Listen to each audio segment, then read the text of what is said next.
اس programme کے اخراجات جو اسمر منسٹریز کے دوست اور پارٹنرز ادا کرتے ہیں۔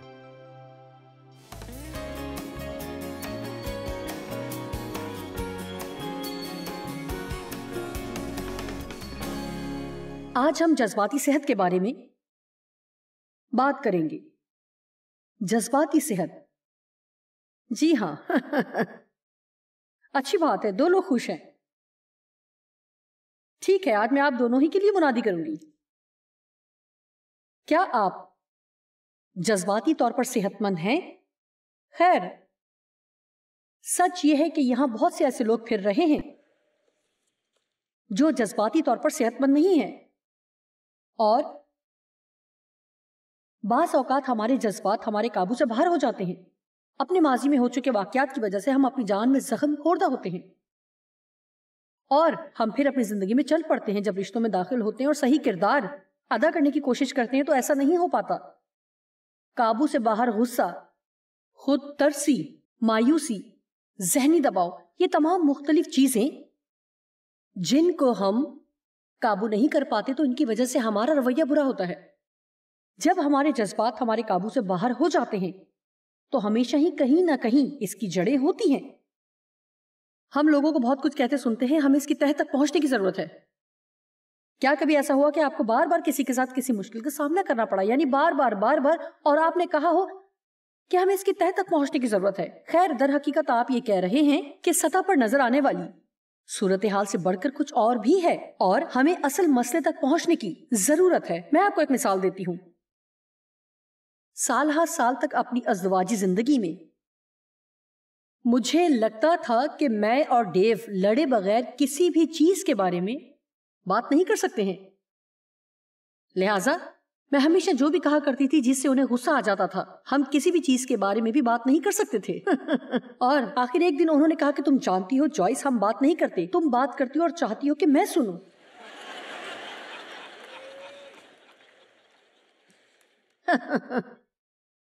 جی، بائبل کہتی کہ خدا ہمیں تمام سچائی کی راہ دکھانے میں ہماری رہنمائی کرے گا۔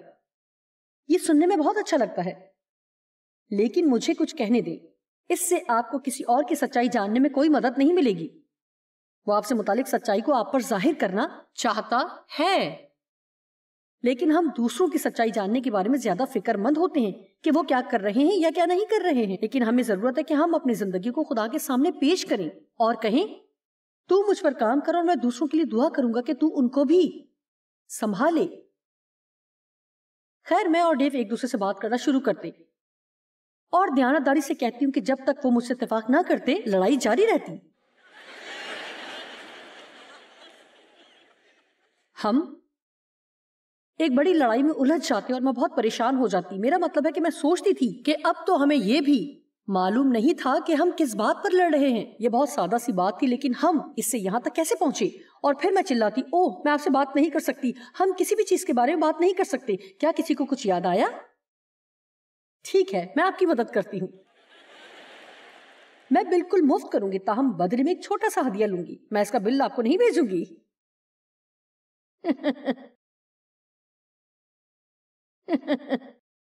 لہٰذا میں نہیں جانتی تھی کہ میرا مسئلہ کیا ہے، کیونکہ میں جانتی ہی نہیں تھی کہ میرا مسئلہ کیا ہے۔ اس کے لیے بھی میں ڈیو کو ہی الزام دیتی تھی، اور اکثر ہم اپنے مسئلے کے حل تک پہنچنے کی کوشش کرنے کی بجائے ہر غلط بات کا الزام دوسرے پر لگا دیتے تھے۔ میرا مطلب ہے کہ اگر آپ ناخوش ہیں تو آپ کو یقین ہے کہ اس میں کسی دوسرے کا قصور ہے، کیونکہ انہیں آپ کو خوش رکھنا چاہیے۔ جب خدا نے مجھے بتایا کہ اپنی خوشی کی ذمہ داری مجھے خود لینا ہوگی تو میری زندگی میں ایک بڑی تبدیلی آئی۔ کوئی اور آپ کو خوش نہیں رکھ سکتا اور نہ کوئی دوسرا آپ کو ناخوش کر سکتا ہے۔ حقیقتاً اگر آپ ناخوش ہونا نہیں چاہتے، دیکھیں، ذاتی طور پر ہم ذمہ داری لینا پسند نہیں کرتے۔ یہ بہت آسان ہے کہ ہم بس کسی اور پر الزام لگاتے رہیں۔ لہٰذا میں نے دعا کرنا شروع کر دی کہ میرا مسئلہ کیا ہے، اور خدا نے مجھے یہ بتانے میں دیر نہ لگائی۔ اور وہ اسی طرح کام کرتا ہے۔ اور ان سارے مسائل کا لبے لباب یہ تھا کہ جس طرح سے میری پرورش ہوئی، میری روح میں ٹھکرائے جانے کی جڑیں گہری تھیں، اور جب تک میں ان جڑوں کو ختم نہیں کر دیتی میری زندگی میں موجودہ پھل بدل نہیں سکتا ہے۔ جب آپ ٹھکرائے ہوئے انسان ہوتے ہیں یا ٹھکرائے جانے کے خوف میں مبتلا رہتے ہیں؟ تو جب بھی کوئی آپ کی بات سے اتفاق نہ کرے تو آپ خود کو ٹھکرایا ہوا محسوس کرتے ہیں. لہٰذا جب میں اور ڈیو آپس میں بات کرتے اور وہ مجھ سے اتفاق نہ کرتے تو میری سمجھ میں نہیں آتا تھا کہ میں کس طرح خود کو اپنی رائے سے الگ کر کے دیکھ سکوں، اور مجھے سیکھنا پڑا کہ محض میری رائے سے متفق نہ ہونے کا یہ مطلب نہیں کہ وہ مجھے بالکل ہی رد کر رہے ہیں.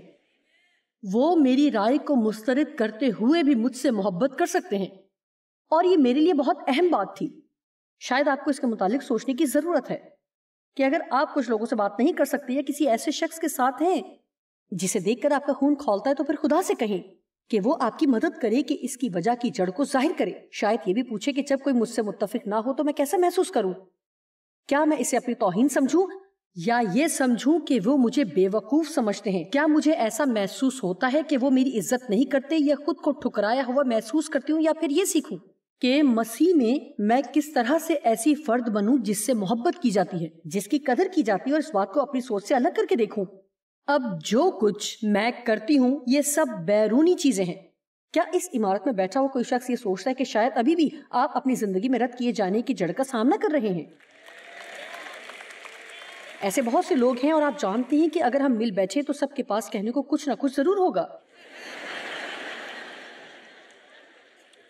جہاں گلا سڑا پھل ہے وہیں پر کہیں گلی سڑی جڑیں بھی موجود ہیں. اور بعض اوقات آپ خدا کے سامنے جاتے اور کہتے ہیں مجھے اس بات کی پرواہ نہیں ہے کہ اگر میری ساری زندگی کو بھی تجھے چیرنا پھاڑنا پڑے، لیکن میں اس جڑ کی تہ تک پہنچنا چاہتی ہوں کہ میں کیوں غصیلی ہوں، میں کیوں اتنی غصیلی ہوں. جب کبھی بھی میری مرضی پوری نہ ہو تو کیوں میں ہمیشہ غصے میں آ جاتی ہوں، کیوں میرے جذبات بے قابو ہو جاتے ہیں، میں کیوں اتنے بہت سے دن خود پر ترس کھانے میں ضائع کرتی ہوں. آمین. بائبل مقدس میں متی 12:33 کہتی ہے اگر درخت برا ہے تو پھل بھی برا اور بیمار ہوگا. یا تو درخت کو بھی اچھا اور صحت مند کہو اور پھل کو بھی اچھا اور صحت مند کہو، یا پھر درخت کو بھی برا اور بیمار کہو اور پھل کو بھی برا اور بیمار کہو. کیونکہ درخت اپنے پھل سے پہچانا جاتا ہے. ایک ایماندار کے طور پر ہم اپنی گاڑی کے اسٹیکر سے پہچانے جاتے ہیں. آپ اپنے گلے میں چمکتی ہوئی بڑی سی کراس پہن سکتے ہیں جو آپ کو کسی بھی اسٹور سے مل سکتی ہے، لیکن حقیقت یہ ہے کہ اس سے مجھے کسی کے بارے میں کچھ بھی معلوم نہیں ہوگا. پہلے میں سوچا کرتی تھی کہ اس کا کچھ مطلب ہے، لیکن میں نے سیکھا کہ آپ کو اچھے پھلوں کی جانچ کرنا ہوگی. آمین. میری ماں جذباتی بیماری کا شکار تھی، بلکہ انہیں نروس بریک ڈاؤن ہوا تھا اور انہیں 2 سال اس کا علاج کروانا پڑا کیونکہ ان دنوں میں وہ لوگوں کے ساتھ ایسا ہی کیا کرتے تھے. جانتے ہیں کہ بہت بری حالت تھی. انہیں نہ صرف اس صورتحال کا سامنا تھا جو انتہائی درجے کی تھی، بلکہ ان کے مسئلے کی جڑ بھی ان برسوں میں موجود تھی جو انہوں نے اس بات کو نظر انداز کرنے میں گزارے جو میرے باپ نے میرے ساتھ کیا. اگرچہ وہ اس سب سے واقف تھی، بلکہ انہوں نے اسے پکڑ بھی لیا تھا. آپ اپنی مشکلات کو نظر انداز نہیں کر سکتے. چیزوں کو دفن کرنا آپ کو زندہ کھا جاتا ہے. ہمارے راز ہمیں بیمار کر دیتے ہیں. آمین. لہٰذا اس کے مقابلے میں خدا کے ساتھ اپنی زندگی کی ہر چیز کے بارے میں کھل کر بات کرنا اچھا ہے. اگر کسی اور سے بھی بات کرنے کی ضرورت ہو تو کریں. ماں اپنی ساری زندگی احساس جرم کا شکار رہی کیونکہ جس مسئلے کو انہیں حل کرنا چاہیے تھا انہوں نے اسے حل نہیں کیا. لہٰذا احساس جرم آپ کو بیمار بھی کر سکتا ہے. اگر آپ کبھی بھی کسی ذہنی ہسپتال میں گئے ہوں، جیسا کہ اپنی منسٹری کی طرف سے ایک دفعہ میں نے وہاں کا دورہ کیا، بہت برس پہلے کی بات ہے. ہم وہاں گئے، ہم نے لوگوں سے ملنے کی کوشش کی، اور میرے لیے یہ بڑی حیرت کی بات ہے کہ بہت سے لوگ جو وہاں نیم بے ہوشی کی عالم میں گھوم رہے تھے، ان میں سے زیادہ تر تو کہہ رہے تھے سب میرا ہی قصور تھا، سب میرا ہی قصور تھا، سب کچھ میں نے ہی غلط کیا. لہٰذا میں آپ کو بتا رہی تھی کہ احساس جرم کے ساتھ رہنا کیسا ہے. خدا نہیں چاہتا کہ ہم اس طرح زندگی بسر کریں. جب آپ کچھ غلط کرتے ہیں تو آپ کو توبہ کرنا اور خدا سے معافی مانگنی، اور پھر جو پیچھے رہ گیا اسے چھوڑ کر آپ آگے کی طرف بڑھتے ہیں. اور اگر آپ کی زندگی میں مشکلات ہیں تو میری بات سنیں. اگر آپ کی زندگی میں مشکلات ہیں جن سے آپ بچنے کی کوشش کر رہے ہیں اور ان سے نمٹ نہیں رہے، تو ان مسائل سے نمٹنے کے لیے آپ کو پاک روح کی بخشی ہوئی جرت کی ضرورت ہے. جب تک آپ وہ حاصل نہیں کر لیتے، یہ آپ کو تکلیف میں مبتلا رکھیں گی.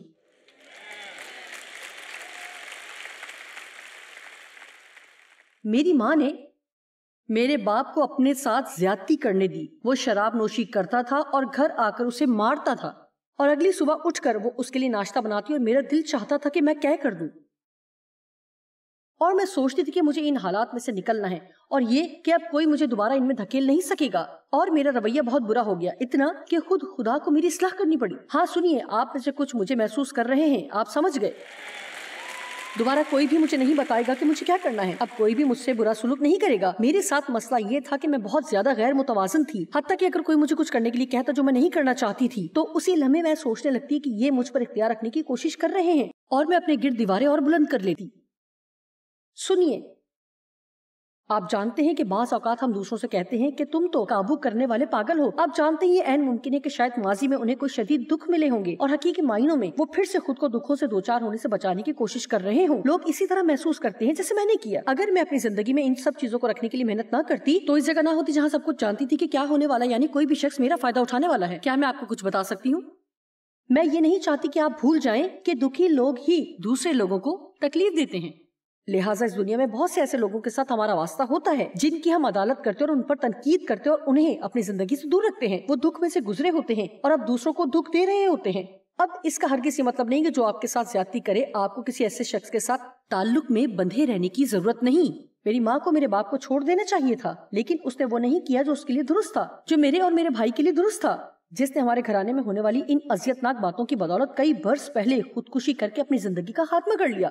وہ باتیں جن سے کبھی کسی نے سنجیدگی سے نمٹنے کی کوشش نہیں کی، کیونکہ کسی سے جسمانی طور پر الگ ہو جانے کا ہرگز یہ مطلب نہیں کہ آپ ان کے لیے دعا نہیں کر سکتے اور خدا پر بھروسہ نہیں کر سکتے کہ وہ انہیں بدل ڈالے. اور اس کا ہرگز یہ مطلب بھی نہیں کہ آپ کو ان کے بارے میں بہت سی بری باتیں کہنے کی ضرورت ہے. بہت سے لوگ اندرونی طور پر دکھ اٹھا رہے ہیں، اور خدایا کلیسیا کی حد تک ہم بہت کمال کے لوگ ہیں. ہم اکٹھے ملتے ہیں اور چہرے پر چرچ والا چہرہ سجا لیتے ہیں، اور خدایا ہم ہمیشہ کہتے ہیں کہ ہم ٹھیک ہیں، خداوند کی تعریف ہو. آپ کیسے ہیں؟ میرے خیال میں یہ بہت اچھا ہے. لیکن اگر آپ دیانتدار نہیں تو پھر چرچ یا کلیسیا زخم خوردہ لوگوں کے لیے ایک ہسپتال کی طرح ہے. اور اگر آپ ہر وقت یہ ہم سب ٹھیک ہیں والا راگ الاپنا چھوڑ دیں، میرا مطلب ہے کہ بعض اوقات رہنما بھی سنگین مشکلات کا شکار ہوتے ہیں، اور خاص طور پر وہ نہیں جانتے کہ کس سے بات کریں، کیونکہ خدایا ان کی عدالت کی جائے گی، ان پر تنقید ہوگی، اور ہمیں زخم خوردہ شفا دینے والے کی بالکل بھی ضرورت نہیں.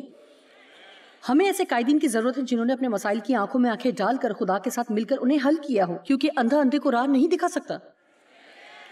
اور میں آپ کو بتاؤں کہ میری زندگی میں ابھی بھی مسائل ہیں، لیکن میں آپ کو ایک بات بتاتی ہوں، اگر میرے ساتھ ایسا ہوا ہے تبھی تو میں آپ کو بتاؤں گی کہ یسوع آپ کے لیے کیا کر سکتا ہے، کیونکہ اس نے بہت دفعہ میرے لیے بھی ایسا کیا ہے.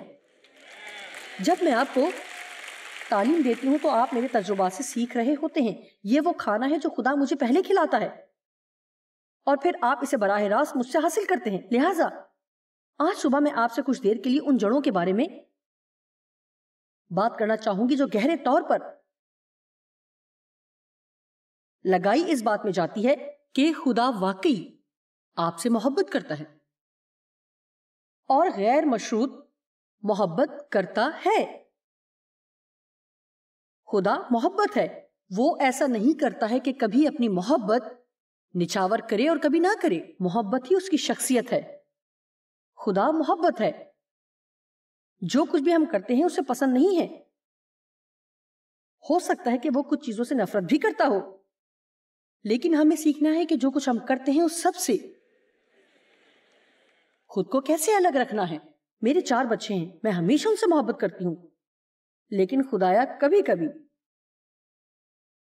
آپ میں سے کتنے سمجھتے ہیں کہ میں کیا کہہ رہی ہوں؟ مجھے شاید کچھ اور کہنے کی بھی ضرورت نہیں ہے. آمین. آپ کو یہ جاننے کی ضرورت ہے کہ آپ قابل محبت ہیں، اور یہ کہ آپ قابل قدر ہیں. اور میں جانتی ہوں کہ آپ سب نے جان میک فیڈن کی گواہی نہیں سنی ہے جو انہوں نے جمعرات کو سنائی تھی، لیکن میں آپ کو اس کا خلاصہ سنا سکتی ہوں. جانتے ہیں وہ ایسا شخص تھا جس کی ماں شرابی تھی. اور جب وہ چھوٹا ہی تھا تو باپ وفات پا گیا. پتا نہیں یہ صحیح تھا یا غلط. وہ گھر چھوڑ کر چلا گیا. وہ اپنی شرابی ماں کے ساتھ رہ گیا جو بہت پرتشدد تھی. اس کا ایک بھائی بھی تھا. انہیں ہر وقت بہت بری طرح برا بھلا کہا جاتا تھا. ایک بھائی کا تو ماں نے سامان باندھا اور باہر لے جا کر کوڑے کے ڈھیر پر رکھ دیا اور کہا تم بھی اسی طرح کا کوڑا ہو, اگر تمہارا باپ تمہیں لینے نہ آیا تو کوڑے والا تمہیں لے جائے گا. اور پھر وہ ہر وقت اسے ڈراتی رہتی کہ میں تمہیں کوڑے میں پھینک دوں گی, میں تمہیں کوڑے میں پھینک دوں گی. اور آخر کار جب وہ 14 سال کا تھا تو اس نے اسے بھگا دیا اور وہ 14 سال کا بچہ خود کو پالنے کے لیے تنہا چھوڑ دیا گیا. خیر, کیونکہ وہ خود کو کوڑا سمجھتا تھا لہٰذا وہ اس چکر میں پھنس گیا جس کے بارے میں بات کرنا چاہتی ہوں اور جس میں سے میں خود بھی گزری. آپ میں سے کتنے ہیں جو اپنی قدر و قیمت کو دنیاوی معیار سے ثابت کرنے کی کوشش میں رہتے ہیں؟ لہٰذا جب بائبل کہتی کہ یسوع ہمیں آزاد کروانے کے لیے آیا تو میں آپ کو کچھ بتانا چاہتی ہوں کہ جب تک آپ کے اندر لوگوں کو متاثر کرنے کی ضرورت کا احساس ختم نہیں ہو جاتا اس وقت تک آپ آزاد نہیں ہیں.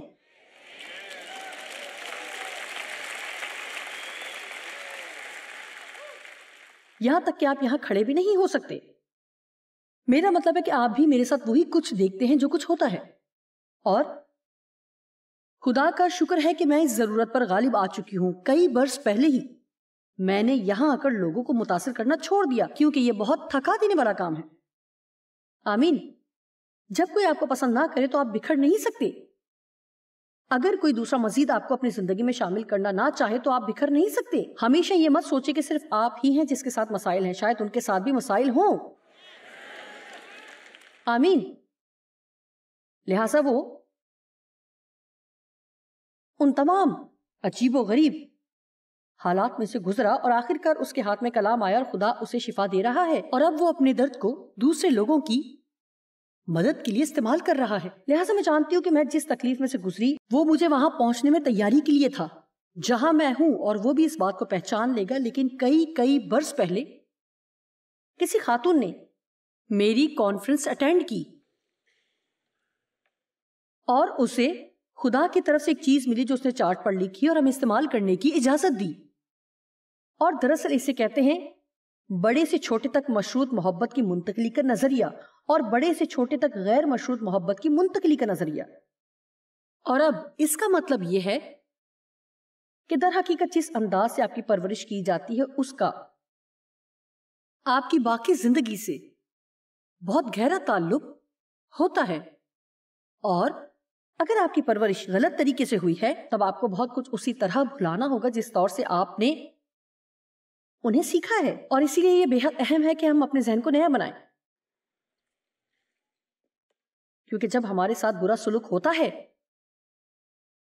تو ہمارے اندر شرمندگی کی فطرت جنم لیتی ہے اور آپ اپنے بارے میں برا محسوس کرتے ہیں. اور اب جو میں کہنے جا رہی ہوں اسے سنیں, اور یہ میں ہمیشہ ہی کہتی ہوں لیکن آج صبح اسے دہرانے کا موقع ہے. اگر آپ خود سے محبت نہیں کرتے اور اپنی قدر نہیں کرتے تو آپ کی زندگی میں لطف اندوز ہونے کے لیے کچھ بھی نہیں ہوگا اور نہ ہی کچھ درست ترتیب میں ہوگا. آپ خود کے بارے میں کیسا محسوس کرتے ہیں؟ آپ اپنے بارے میں کس طرح سوچتے ہیں؟ اور اپنے بارے میں دوسروں کی رائے کے بارے میں آپ کیا سوچتے ہیں؟ خود اپنے ساتھ آپ کا رشتہ کس طرح کا ہے؟ آپ وہ شخص ہیں جو کبھی خود سے جدا نہیں ہوں گے, کیونکہ جہاں بھی آپ جائیں گے خود کو پائیں گے. اوہ, میں پھر شروع ہو گئی.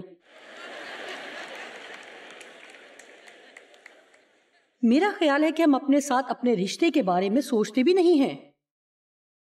اگر آپ خود سے محبت نہیں کرتے تو آپ کسی اور سے بھی محبت نہیں کرتے, اور اگر آپ خود اپنے ساتھ نہیں چل سکتے تو آپ کسی کے ساتھ بھی نہیں چل سکتے. لہٰذا جب آپ خود سے محبت ہی نہیں کرتے تو پھر آپ جانتے ہی نہیں کہ خدا غیر مشروط طور پر آپ سے محبت کرتا ہے, اور یہ کہ آپ اپنی زندگی میں شفا کے عمل میں سے گزر رہے ہیں, اور اگرچہ آپ وہاں نہیں ہیں جہاں آپ کو ہونا چاہیے, لیکن خدا کا شکر ہو کہ آپ بڑھ رہے ہیں اور آپ وہاں بھی نہیں ہیں جہاں پہلے تھے. آپ اس سفر سے لطف اندوز ہو سکتے ہیں.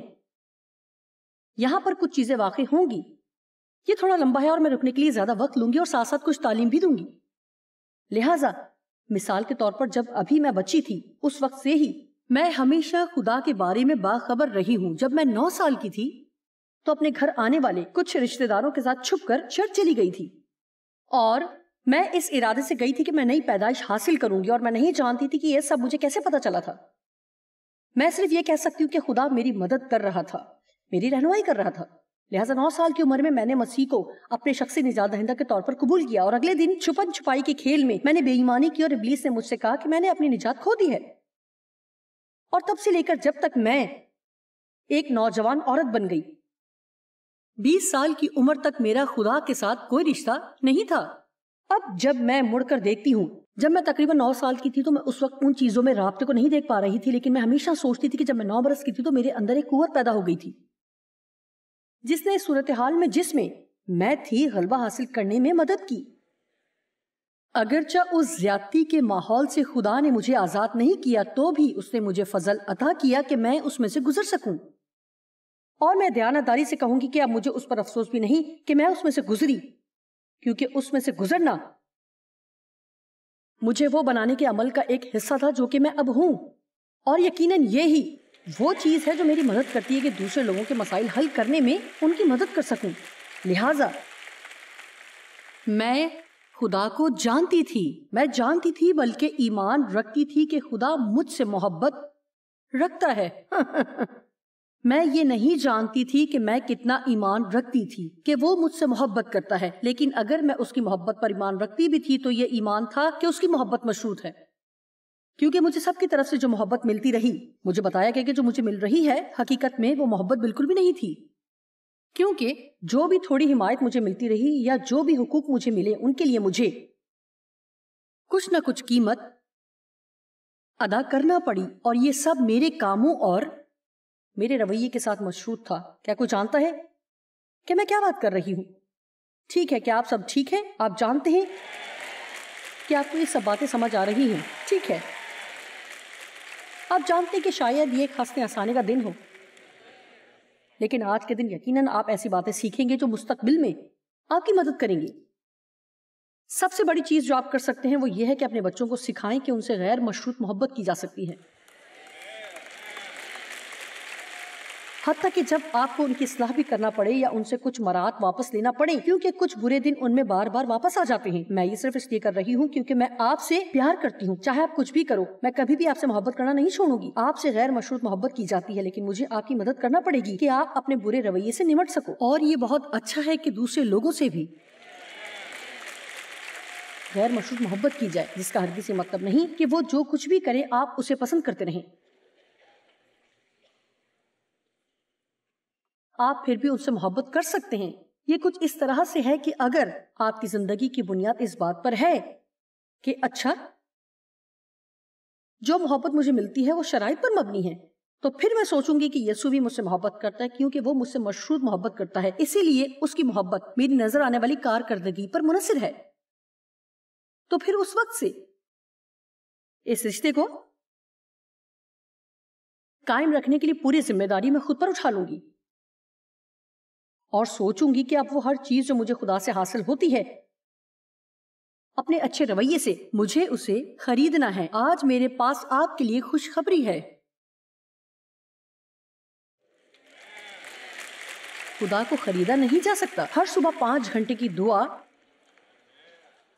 یا ہر مہینے آدھی بائبل پڑھنے سے یا اچھے کام کرنے سے آپ اسے خرید نہیں سکتے ہیں. اب آپ میری بات سنیں.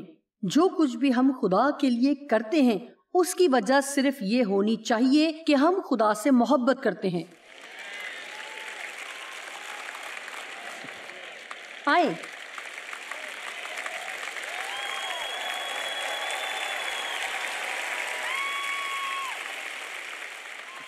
لہٰذا چاہے آپ اسے پسند کریں یا نہ کریں، آپ سے محبت کی جاتی ہے. اور خوشخبری یہ ہے کہ ہم سے محبت کی جاتی ہے، لیکن مسیح سے الگ ہو کر ہم اس لائق نہیں کہ ہم سے محبت کی جائے، لیکن وہ تباہی کے گڑھے میں پڑی ہوئی ہماری زندگیوں سے بھی محبت کرتا ہے. میرے خدا، یہ کس قدر خوبصورت بات ہے. وہ پاتال کی تہ میں پڑی میری زندگی سے بھی پیار کرتا ہے.